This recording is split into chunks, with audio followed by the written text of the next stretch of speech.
ETF index mutual funds నేర్చుకుని stock మార్కెట్లో రాణించాలనుకుంటున్నారా? వెంటనే ఈ నెంబర్కి కాల్ చేయండి. Welcome to Vishnu talks. నేను మీ విష్ణు. ప్రస్తుతంతో పాటు అడ్వకేట్ సుబ్బారెడ్డి గారు ఉన్నారు, వారితో మాట్లాడదాం. సుబ్బారెడ్డి గారు నమస్తే సార్. నమస్తే sir. Welcome to Vishnu talks. So Subbareddy గారు, ఈ మధ్య ఏదో కో లివింగ్ అనే కాన్సెప్ట్ అంట, నచ్చిన అబ్బాయి నచ్చిన అమ్మాయి ఒకే హాస్టల్లో ఉండొచ్చంట, ఒకే రూమ్లో ఉండొచ్చంట, దానికి కావాల్సిన ఏర్పాట్లన్నీ కూడా ఆ హాస్టల్ యాజమాన్యాలు దగ్గరుండి చూసుకుంటారంట. ఏంటి అసలు ఈ కో లివింగ్ కాన్సెప్ట్ అంటే ఏంటి? దీంట్లో ఏం జరగద్దు అసలు? ఇలాంటి ఏమి జరుగుద్ది అనేది నేను కమెంట్ చేయనండి, ఎందుకంటే ఏం జరుగుద్దో మీకు తెలియదు, నాకు తెలియదు. ఇది జరగాలి అని రూల్ లేదు, ఇది జరుగుద్ది అని ఎక్కడ రాసి లేదు. కానీ బయట సమాజానికి అర్థమైనంత వరకు కో లివింగ్ అంటే ఇద్దరు కలిసి కాపురం చేస్తున్నారని అర్థం చేసుకుంటారండి, ఎవరు అర్థం చేసుకున్నారు. అది ఎవరి కరస్పాండింగ్ గా వాళ్ళు ఇష్టమై ఉంటున్నారు కాబట్టి మేము ఇష్టమయ్యే ఉంటున్నాం, తర్వాత మాకు దీని మీద ఎటువంటి కంప్లైంట్స్ లేవు అని ఒక చిన్న అండర్టేకింగ్ ఇచ్చుకొని ఉంటే ఆ హాస్టల్ ఓనర్ అయినా లేకపోతే ఈ అబ్బాయి ఎవరైతే అబ్బాయితో అమ్మాయి ఉంటున్నా అమ్మాయితో అబ్బాయి ఉంటున్నా రేపొద్దున ఇది జరిగింది అది జరిగింది అని కేసులు పెట్టడానికి లేకుండా ఉంటుంది.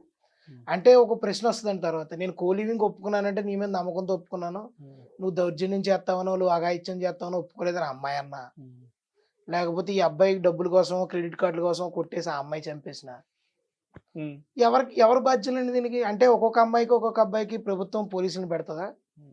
తల్లిదండ్రులు కాపలా కూర్చుంటారా? ఎవరిది రెస్పాన్సిబిలిటీ? పెళ్ళై కాపురం చేసుకున్న మొగుడు పిల్లలకి గ్యారంటీ లేదండి. మొన్న మీరు చూసే ఉంటారు, భర్తను చంపేసి ముక్కలు చేసి ఫ్రిడ్జ్ లో పెట్టింది, ఒక్కొక్క రోజు ఒక్కొక్క ముక్క బయట పడేశారు. ఇప్పుడు ఈ అమ్మాయి ఎవరో తెలీదు, వీడు ఎక్కడ ఉంటాడో తెలీదు, ఇప్పుడు ఎవరు రెస్పాన్సిబిలిటీ దీనికి అని ఆలోచిస్తే ఏదన్నా జరగచ్చు. లేదు మంచిగానే తీసుకుంటే వాళ్ళ లైఫ్ వాళ్ళు ఎంజాయ్ చేస్తున్నారు అనుకోవచ్చు. సరే, ఎవరి లైఫ్ వాళ్ళది, అంతా బాగానే ఉంది. అంటే ఇలా చేయడం అనేది అసలు కరెక్ట్ కాదు కదా. ఇది ఎవరికి కరెక్ట్ కాదండి. ఇప్పుడు సరే, అమ్మాయి అబ్బాయి ఈ కో లివింగ్ కాన్సెప్ట్ మీద, కో లివింగ్ నేపథ్యం మీద ఓ 2 నెలలు, ఒక నిమిషం ఓ 2 నెలలు 3 నెలలు ఏదో హాస్టల్లో ఉంటారు. సరే, ఇంకా ఆయనకు కావాల్సిన ఆయన తీసుకుంటాడు, ఆవిడకి కావాల్సిన ఆవిడ తీసుకుంటుంది, అంతా బాగానే ఉంది. మరి ఓ 2 నెలల తర్వాత 3 నెలల తర్వాత సరే, ఆయన పాటకి ఆయన వెళ్తాడు, ఆమె పాటకి ఆమె పోతుంది, పోయి ఆయన ఒక అమ్మాయిని చేసుకుంటాడు, ఈమె ఒక అబ్బాయిని చేసుకుంటుంది. అంటే ఇప్పుడు ఈ అమ్మాయి వెళ్ళిపోయిన తర్వాత వాళ్ళ ఇంట్లో ఏదో పెళ్లి సంబంధం చూసుకుంటారు. ఇప్పుడు ఆ చేసుకున్నాడు పాపం బకరా అయిపోయినట్టే కదా. అది కాదండి, మీరు ఇలా చెప్పారు, నేను ఇదే ఈ సందర్భం ఇంకోలా చెప్తానండి. ఆల్రెడీ పెళ్లి అయిపోయిన అమ్మాయి ఇద్దరు కలిపి కో లివింగ్ లో ఇంకో హాస్టల్లో ఉంటున్నారు అనుకోండి, అప్పుడు మీరు ఎంతవరకు ఆపగలరండి? ఎవరెంతవరకు ఆపగలరు? ఏ విషయాన్నైనా ఎవరెంతవరకు ఆపగలరు? కో లివింగ్ లేదు, ఓయో లేదా, లేకపోతే వేరే హోటల్స్ లేవు. అంటే మొన్నటి దాకా ఓయోలు, బట్ ఇది ఓయోలకి నెక్స్ట్ లెవెల్. ఇంకా అంటే ఓయోలు అవుట్డేట్ అయిపోయినాయి. అది కాదండి, ఒక నేరం కానీ ఒక మంచి కానీ ఒక చెడు కానీ ఇన్స్పిరేషన్ వాళ్ళు ఎవరు చేయరండి. అలా చేసేటట్టయితే సమాజంలో అయితే అందరూ గాంధీలు ఉండాలి, లేకపోతే అందరూ గాడ్సీలు ఉండాలి. ఎవరికి నచ్చినట్టు ఎవరు ఆలోచన విధానానికి తగ్గట్టు వాళ్ళు చేస్తారు. ఇప్పుడు మీరు ఆపగలరా? లేకపోతే ఎవరు ఆపగలరండి? ఇప్పుడు నేను ఒక కామెంట్ ఇస్తానండి, ఒక కామెంట్ అంటాను, అమ్మాయిలు జాగ్రత్తగా ఉండాలి అంటాను. వెంటనే ఏమంటారు అంటే, అబ్బాయిలు జాగ్రత్తగా ఉండరా అంటారు. అబ్బాయిలు జాగ్రత్తగా ఉండాలి అంటాను నేను, ఎవరి దగ్గర నుంచి జాగ్రత్తగా ఉండాలి? అమ్మాయిలు అంటే రాక్షసులా అంటారు. ఇప్పుడు అబ్బాయిల్లో ఐకమత్యం ఉండాలి అంటే అమ్మాయిల్లో ఉండకూడదని కాదు కదండి. కానీ జనం ఏమైనా అర్థం చేసుకుంటారు, అబ్బాయిలు అందరూ ఐకమత్యం అయిపోయి అమ్మాయిలు తొక్కేయాలనుకుంటున్నారు అంటారు. దాని అర్థం ఏంటి? మన పర్స్పెక్టివ్ మీద బేస్ అయి ఉంటుందండి ఏ విషయం అయినా. ఇప్పుడు ఈ విషయాన్ని కూడా మీరు పర్స్పెక్టివ్లో చూస్తే రేపు పొద్దున్న ఏమవుతుందంటే, ఒక రూమ్లో అమ్మాయి అబ్బాయి కలిసి ఉంటే ఇంతేనా అని అడుగుతారండి మహిళా సంఘాలు. మీరేం సమాధానం చెప్తారు?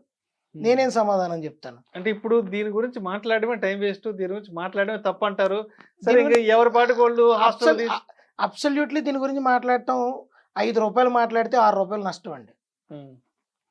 మీరు చాలా మార్కెట్ వీడియోస్ చేశారు కాబట్టి, mutual fund investments are subject to market risk, please read the offer document before investing, ఇలాంటి డిస్క్లైమర్ ఒకటి రాసుకోవడం, ఎవరు బతకాలు బతకడం కాదు.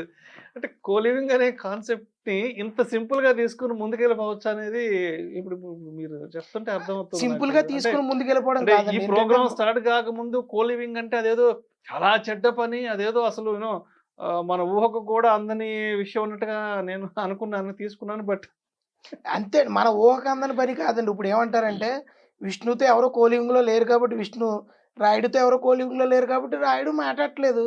వీళ్ళకి లేరు కాబట్టి వీళ్ళు ఏడుతున్నారు అనుకునే జనం ఎక్కువ ఉన్నారండి బయట. ఓకే. అర్థమైందా మీకు నేను చెప్పింది? ఏం ఉండదండి ఇది. ఎక్కడ వరకు ఆగుతుంది అంటే ఒక 2 మర్డర్లు, ఒక 2 రేపులు జరిగే వరకు జరుగుతుంది ఇది. జరుగుతుంది. ఆ తర్వాత అందరు ఆ తర్వాత అందరూ గగ్గోలు చెందే వరకు అంతే.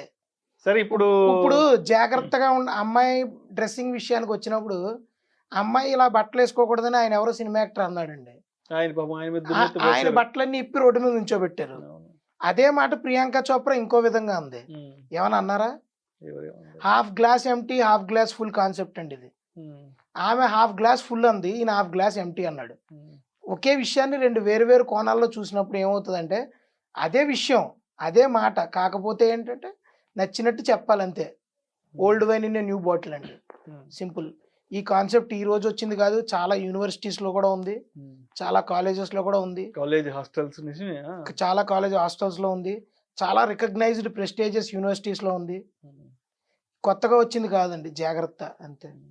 మరి తల్లిదండ్రులు అనేవాళ్ళు దీన్ని ఎలా రిసీవ్ చేసుకోవాలి కోలివింగ్ కాన్సెప్ట్ ని? ఒక్కసారి పేరెంట్స్ కాడికి వెళ్దాం. సరే మీరు నేను ఏదో చాలా సింప్లిఫై గా మాట్లాడేసుకున్నాం. సరే ఎంతమంది పేరెంట్స్ కి చెప్పి అబ్బాయిలు సిగరెట్లు కలుతున్నారు, ఎంతమంది పేరెంట్స్ కి చెప్పి అమ్మాయిలు సినిమాకి వెళ్తున్నారండి?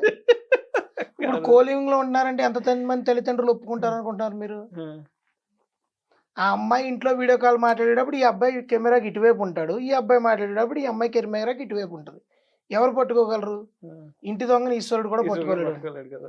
అందుకని ఒక రకమైన ట్రాన్స్పరెన్సీ ఉన్న కుటుంబాల్లో ఇది జరగదు. జరిగిన కుటుంబాలను ఎవరో కాపాడలేరండి. ఇప్పుడు మీరు ఇందాక అన్నారు కదా, ఆ అమ్మాయి వేరే వాడిని పెళ్లి చేసుకుంటది, ఆ అబ్బాయి వేరే అమ్మాయిని పెళ్లి చేసుకుంటదండి. దేవుడి దేవాలు చేసుకున్న కాపురాలు నిలబడితే పర్వాలేదండి, తర్వాత కూడా వీళ్ళు కోలివింగ్ లో ఉంటే ఎవరు ఏం చేయలేరు. అది కూడా నేరం కాదని సుప్రీంకోర్టు అదేదో సందర్భంలో కూడా చెప్పింది. ఈ మధ్య చెప్తానే ఉన్నారు, సంవత్సరం ఒకసారి చెప్తున్నారు ఇదేం తప్పు కాదని కూడా చెప్పేస్తున్నారు. మరి ఎవరేం చేయగలరండి? తప్పు కాదేమో, మనమే కొంతమందిగా నచ్చట్లేదేమో. ఓకే. ఒక సందర్భంలో కొంతమందికి కొన్ని నచ్చినాయి, కొంతమందికి కొన్ని నచ్చవండి. ఒక్కొక్క ట్రెండ్లో రీసెంట్ గానే రావు రమేష్ గారు సినిమాలో చెప్తాడు కదా, టార్చ్ బేరర్స్ అని. వీళ్ళందరూ నెక్స్ట్ జనరేషన్ టార్చ్ బేరర్స్ అండి, ముందుకు తీసుకెళ్లే వాళ్ళు వీళ్ళే. మరి ఇప్పుడు ఈ 20-25 ఇయర్స్ పిల్లలు రేపొద్దున ఏమవుతారండి? టార్చ్ బేరర్సే అవుతారు సొసైటీకి. ఏమో రేపొద్దున అన్ని కోలివింగ్ స్పేసెస్ ఉంటాయేమో, చెప్పలేం కదా. సో దానివల్ల ఒక రకమైన ఇంటిమసీ అండ్ ఇంటిగ్రిటీ పెరుగుద్దో లేకపోతే సేఫ్టీ తగ్గుద్దో అనేది వేసి చూడాలండి. మన వరకు ఇప్పుడు వరకు అయితే కంప్లైంట్స్ ఏం రాలేదు, ఎక్కడా మనం చూడలేదు. అంటే ఇప్పుడు మొత్తానికి ఇలాంటి జరుగుతున్నా, ఇలాంటి మన కంటపడ్డా, మనకి తెలిసిన వాళ్ళు ఎవరైనా కోలింగ్ లో ఉన్నా సో గమ్మగా నోరు మూసుకొని హ్యాపీగా వెళ్ళిపోవడం మంచిది అంటారు. అనవసరంగా దాని గురించి మాట్లాడి చెప్తా కొడుచుకోవడం తప్ప. అంతే అండి, మనం కామెంట్ చేస్తాం అనుకోండి, మా అమ్మ నాన్నకు లేని అభ్యంతరం నీకేంటి అంటారు. ఇప్పుడు టీవీలో మనం మాట్లాడతామండి, తల్లిదండ్రులు ఎంతమంది రియాక్ట్ అవుతున్నారు? రియాక్ట్ అయితే కోలివింగ్ స్పేస్ ఆడ అంత ధైర్యంగా కొండాపూర్లో అంత పెద్ద ఏరియాలో నెలకి 4.5 లక్షల రూపాయలు అద్దె పెట్టి అతను తీసుకుని పెట్టగలరండి? 40 గదులు ఉన్నాయండి అందులో. మీరు చెప్పిన వీడియో గురించి నేను చెప్తున్నాను, ఫుల్లీ ఫర్నిష్డ్. ఎలా ఇవ్వగలుగుతున్నాడు అంత అన్ని ఎమ్యూనిటీస్, వరల్డ్ క్లాస్ ఫెసిలిటీస్?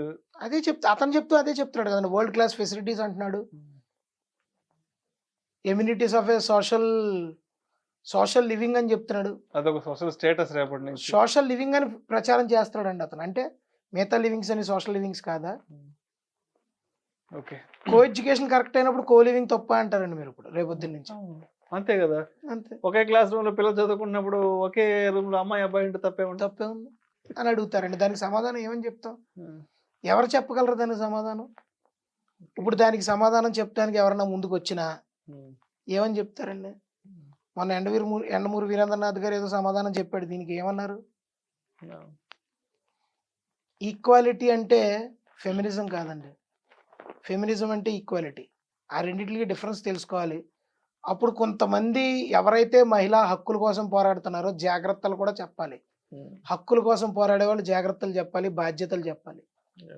బాధ్యతలు లేనంత వరకు ఏమీ జరగవండి. ఆ హాస్టల్లో ఆ కోవింగ్ స్పేస్లో ఆ అమ్మాయికి ఏం జరిగినా ఆ అమ్మాయే బాధ్యురాలు. సుప్రీంకోర్టు అది కూడా చెప్పిందండి. నీ అంతటి నిన్ను నువ్వు డేంజరస్ సిచ్యువేషన్లో పెట్టుకున్నప్పుడు ఎవడేం చేస్తాడు? నేను వచ్చి కాపలా కత్తానా?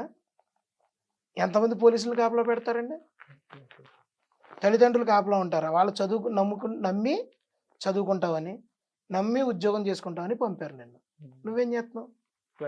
సో మొత్తానికి కన్క్లూజన్ గా ఈ కో లివింగ్ అనే హైదరాబాద్లో వస్తున్న కొత్త కల్చర్కి ఏంటి మీరు ఎలాంటి ముగింపుతో దీనికి ఎండ్ కాడేస్తారు ఈ ప్రోగ్రామ్కి? ఎవడ కర్మ ఆడదండి. మన లివింగ్ని ఇబ్బంది పెట్టనంత వరకు ఎవడ ఎలా ఏ గోదావరిలో దూకినా ఎవరు పట్టించుకునేవారు లేరండి. కో లివింగ్ అనేది అది ఎంతవరకు స్టేబుల్ అవుతుంది? జనాలు రాళ్ళిచ్చి కొట్టి చంపేయాలా, లేకపోతే ఆ కో లివింగ్ పెట్టినాడు తప్ప, ఉంటున్న వాళ్ళు తప్ప, ఎంకరేజ్ చేస్తున్న పేరెంట్స్ తప్ప అంటే మీరేం చెప్తారు సార్ విష్ణు గారు? ఒక అండర్టేకింగ్ తీసుకుంటున్నారా? పోనీ మీ పేరెంట్స్ దగ్గర నుంచి అండర్టేకింగ్ ఇస్తున్నారా? వైన్ షాప్ బయట పెద్ద పెద్ద బోర్డులు ఉంటాయి, 21 సంవత్సరాల వరకు ముందు అమ్మనని. దాని బయట ఏమైనా బోర్డు చూసారా మీరు? ఆడేమన్నా డిస్క్లైమర్ చెప్తున్నాడు సోషల్ మీడియాలో ప్రచారం చేసుకునేటాడు? మనం ఏం చెప్తామండి దానికి? ఇంకా లీగల్గా దానికి ఎక్కడ బ్యారియర్ లేదు, చేసుకుంటున్నాడు. అప్రాపరియేట్ పర్మిషన్స్ తీసుకుంటాడు, చేసుకుంటాడు. వాడి ఇన్ఫ్లుయెన్స్ వాడుకుంటుంది సొసైటీలో, ఆడి ఇన్ఫ్లుయెన్స్ ఆడుకుంటుంది. కన్సర్న్ పోలీస్ ఏమన్నా రిస్ట్రిక్షన్స్ పెడితే ఫామ్ సీల్ తీసుకుంటే ఐడి ప్రూఫ్, అడ్రస్ ప్రూఫ్ తీసుకొని ఆ అబ్బాయి ఏంటి అమ్మాయి ఏంటి అని తీసుకొని చేస్తారు. తర్వాత ఏదన్నా అఫెన్స్ వచ్చాక మళ్ళీ మనం మాట్లాడుకుందాం. ఈసారి ఇప్పుడు ఇది జస్ట్ స్టార్ట్ అయింది కాబట్టి డెఫినెట్ గా ప్రతి దాంట్లోనూ కూడా ఒక చెడ్డ ఉంటదండి. ప్రతి మంచిలోనూ ఒక చెడ్డ ఉంటది. ఏది ఎంత పెరిగినా అది తరుగుతం కోసమే జరుగుతుంది. కాబట్టి ఎక్కడో చోట దీనికి ముగింపు ఉంటది. కాకపోతే అది మంచిగా వస్తుందా చెడ్డగా వస్తుందా అన్నది చూడాలి. Thank you sir, thank you so much. నమస్తే సార్.